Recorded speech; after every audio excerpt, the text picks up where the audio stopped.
PC ಅಭ್ಯರ್ಥಿಗಳಿಗೆ good news ಆಗಿದೆ. ಕರ್ನಾಟಕ ಪರೀಕ್ಷಾ ಪ್ರಾಧಿಕಾರ ವತಿಯಿಂದ ಒಂದು ಗುಡ್ ನ್ಯೂಸ್ ಅಲ್ಲ, ಎರಡು ಗುಡ್ ನ್ಯೂಸ್ ಕೊಟ್ಟಿದ್ದಾರೆ.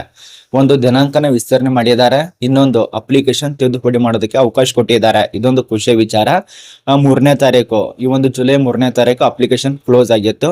ಮತ್ತೆ ಅದೇ ದಿನಾಂಕಕ್ಕೆ ಒಂದು ಕರ್ನಾಟಕ ಪರೀಕ್ಷಾ ಪ್ರಾಧಿಕಾರದಿಂದ ಒಂದು ಮಾಹಿತಿ ಬರತ್ತೆ. 3/7/2026 ರಂದು ಒಂದು ಮಾಹಿತಿ ಬಂತು.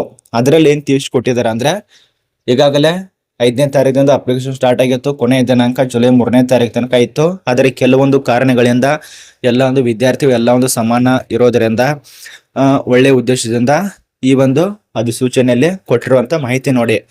ಈಗ ಯಾರ್ಯಾರು ಪಿಸಿ ಈ ಒಂದು ಪೋಸ್ಟಿಗೆ ಇನ್ನೂ ಅಪ್ಲಿಕೇಶನ್ ಹಾಕಿಲ್ಲ, ಇನ್ಮೇಲೆ ಹಾಕೋರಿದ್ದಾರೆ, ಅಥವಾ ಹಾಕೋ ಸಮಯದಲ್ಲಿ ಏನಾದರೂ ತಪ್ಪಾಗಿತ್ತಂದ್ರೆ, ಅಥವಾ ನಿಮ್ಮ ಒಂದು ಜಿಲ್ಲೆ ಅಥವಾ ಹಾಕಿದಂತ ವಿಳಾಸ ಅಥವಾ ಆ ಒಂದು ಜಿಲ್ಲೆಯಲ್ಲಿ ನಿಮ್ ಪೋಸ್ಟ್ ಇರಲಿಲ್ಲ ಅಂದ್ರೆ ಮತ್ತೆ ಬೇರೆ ಜಿಲ್ಲೆಗೆ ಅಪ್ಲಿಕೇಶನ್ ಹಾಕೋರು ಇರ್ತಾರೆ. ತಿದ್ದುಪಡಿ ಏನಾದ್ರು ಮಾಡ್ಬೇಕಂದ್ರೆ ಅಂತವ್ರಿಗೆ ಸೇರ್ ಮಾಡಿ.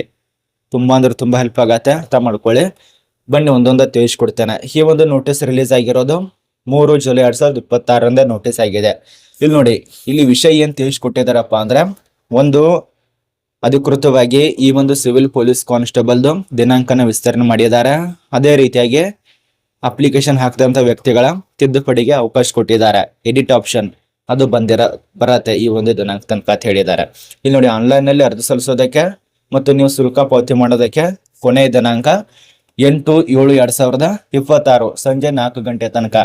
ಇದು 8 ಇದ್ದಲ್ಲಿ 3 ಇತ್ತು, 3/7/2026 ಇತ್ತು, ಅದು ಕೊನೆಯ ದಿನಾಂಕ ಇತ್ತಿದು.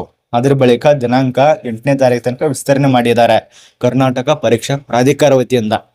ಇದು ಮೊದಲನೇ ಗುಡ್ ನ್ಯೂಸ್. ಇನ್ನು ಎರಡನೇ ಗುಡ್ ನ್ಯೂಸ್ ಏನಪ್ಪಾ ಅಂದ್ರೆ, ಅರ್ಜಿಯ ತಿದ್ದುಪಡಿ ಆಪ್ಷನ್, ಒಂದು ಅಪ್ಲಿಕೇಶನ್ ಎಡಿಟ್ ಆಪ್ಷನ್ ತುಂಬಾ ಜನ ಕೇಳ್ತಾ ಇದ್ದಾರೆ. ಸಾಕಷ್ಟು ಜನ ಈ ಒಂದು ಎಡಿಟ್ ಆಪ್ಷನ್ ಕೊಡ್ಲಿ ಅಂತ ಹೇಳಿನೇ ತುಂಬಾ ಜನ ಮನವಿಯನ್ನ ಸಲ್ಲಿಸಿದ್ದಾರೆ. ಎಲ್ಲ ಒಂದು ಅಭ್ಯರ್ಥಿಗಳು ಮನವಿಯನ್ನ ಸಲ್ಲಿಸಿದ್ರೆ KS ಸಂಸ್ಥೆದವರಿಗೆ ಅದೆಲ್ಲ ನೋಡ್ಕೊಂಡು ಮನವಿ ಸಲ್ಲಿಸೋದಂತ ರೀತಿ ಎಲ್ಲ ನೋಡ್ಕೊಂಡು ಈಗ ಎಡಿಟ್ ಆಪ್ಷನ್ ಅನ್ನ 10/7/2026 13/7/2026 ತನಕ ಅವಕಾಶ ಇರತ್ತೆ. ಅಂದ್ರೆ 10ನೇ ತಾರೀಕು ಎಡಿಟ್ ಆಪ್ಷನ್ ಓಪನ್ ಆಗತ್ತೆ. 11, 12, 13 ಅಂದ್ರೆ 3 ದಿನಗಳ ಕಾಲ ನೀವೇನ್ ತಪ್ಪಾಗಿ ಮಾಡಿರ್ತೀರಲ್ಲ ಅಪ್ಲಿಕೇಶನ್ ಹಾಕೋ ಸಲುವಾಗಿ, ನಿಮ್ಗೆ ಗೊತ್ತಿರಲ್ಲ ಅದು ತಪ್ಪಾಗಿದೆ ಅಂತ ಹೇಳಿ.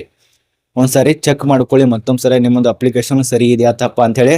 ಅಪ್ಲಿಕೇಶನ್ ಶುಲ್ಕ ಪಾವತಿ ಮಾಡಿಲ್ಲ ಅಂದ್ರೆ ಮತ್ತೊಂದ್ಸಲಿಗೆ ಹೋಗಿ ಚೆಕ್ ಮಾಡ್ಕೊಳ್ಳಿ, ಎಡಿಟ್ ಮಾಡ್ಕೊಂಡು ಮತ್ತೊಂದ್ಸಲ ಸರಿಪಡಿಸ್ಕೊಂಡು ಅಪ್ಲಿಕೇಶನ್ ಸಬ್ಮಿಟ್ ಮಾಡಿ.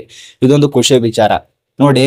ಎಲ್ಲರೂ ಕೇಳ್ತಾ ಇರೋದು ಈ ಆಪ್ಷನ್ ಯಾವ್ದು ಹೇಳಿ, ಎಡಿಟ್ ಆಪ್ಷನ್. ಇದೇ ಕೇಳ್ತಾ ಇದ್ರೆ 10/7/2026 13/7/2026 ತನಕ ಅವಕಾಶ ಇದೆ.